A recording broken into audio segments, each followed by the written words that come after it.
Un élu de la République, lorsqu'il est dans l'exercice de son mandat, ne doit pas afficher de signes religieux ostentatoires. Et nous sommes là dans une situation qui est d'un point de vue du droit absolument absurde, parce que la loi, vous l'avez dit tout à l'heure, permet à un élu de siéger en conseil municipal avec un voile, une croix ou une kippa. En revanche, la même loi interdit au même élu agissant en qualité d'officier d'état civil, lorsqu'il est en train de marier des gens par exemple, d'afficher des signes religieux ostentatoires. Donc on est là face à une absurdité juridique et moi je demande qu'il y ait une harmonisation, qu'il y ait une évolution législative pour interdire aux élus, dans le cadre de l'accomplissement de leur mandat, d'afficher des signes religieux. Que le même élu, le soir chez lui, fasse sa prière, lise la Bible ou fasse ce qu'il a envie de faire avec sa foi, c'est son problème, ça le regarde, il est dans la sphère privée. Mais dans la sphère publique, un élu est chargé de représenter l'ensemble des citoyens. Il est l'élu du suffrage universel. Et lorsque l'on représente l'ensemble des citoyens, de surcroît dans un pays qui a décidé de la séparation des églises et de l'État, on doit éviter de porter des signes religieux ostentatoires. Voilà ce que je dis. Et deuxième point, pardon, parce que ça me paraît important, ça a été dit.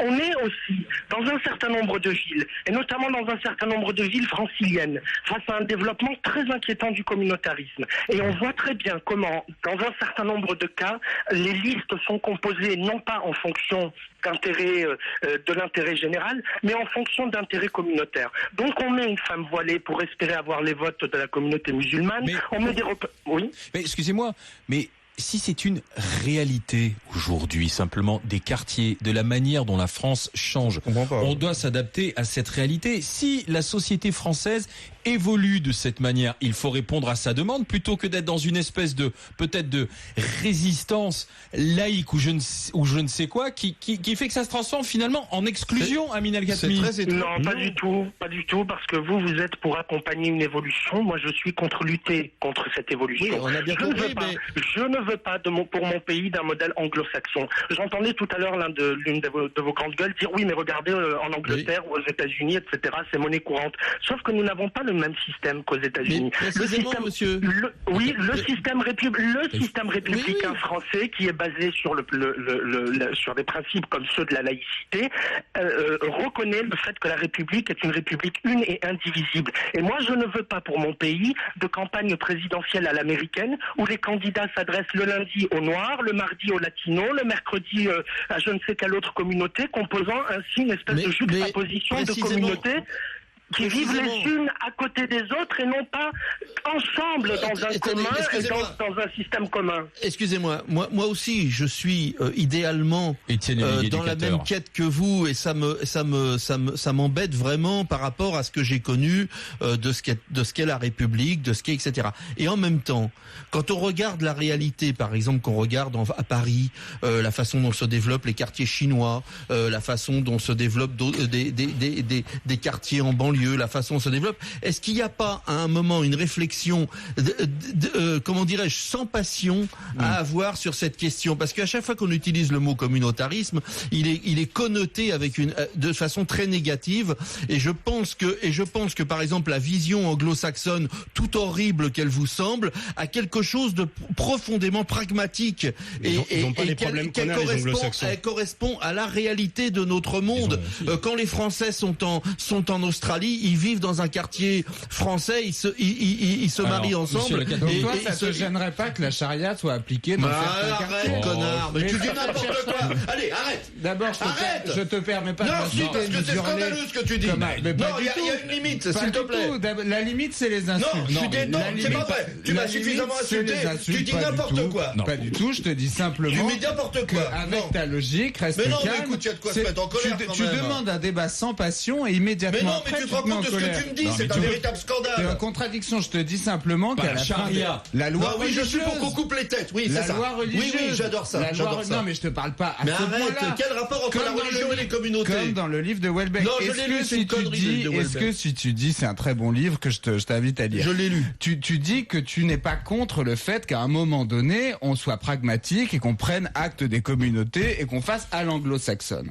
On est d'accord, tu dis ça. Il y a la charia d'ailleurs à Londres. On n'a pas, il y a eu beaucoup de problèmes, excuse-moi, avec la communauté indienne à Londres, où il y a eu des viols qui ont été tolérés. Mais ici aussi, par les il y a beaucoup de problèmes. Donc, tu peux t'énerver quand je parle de la charia. Mais non, mais dire que je suis pour la charia. Enfin... Non, je dis pas ça. Je dis qu'au bout de ta logique, au bout d'un moment, si on accepte que des politiques soient menées en fonction des communautés dans certains territoires de la France, à la fin des fins, ce qu'on aura, quand dans certains quartiers, pour X raisons, ils éliront des radicaux, on aura des politiques de radicalité religieuse. Et ça, je trouve qu'il faut s'y opposer. Merci à Aminal Khatmi d'avoir été avec moi. Étienne, les gros mots, je comprends ta réaction, mais excuse-toi. Voilà, merci. Il y a des limites à l'insulte quand même. Parce que je me sens beaucoup plus insulté quand on me dit que je suis pour la charia. Excuse-moi. Je t'ai posé une question. Non, tu m'as pas posé une question. Tu te réécouteras, tu m'as pas posé une question. Tu n'as pas posé la question. Tu l'as dit. C'était sur un ton interrogatif. Non, arrête. Non. Arrête. 10h26. Je suis de bonne foi. On va pas tout accepter non plus.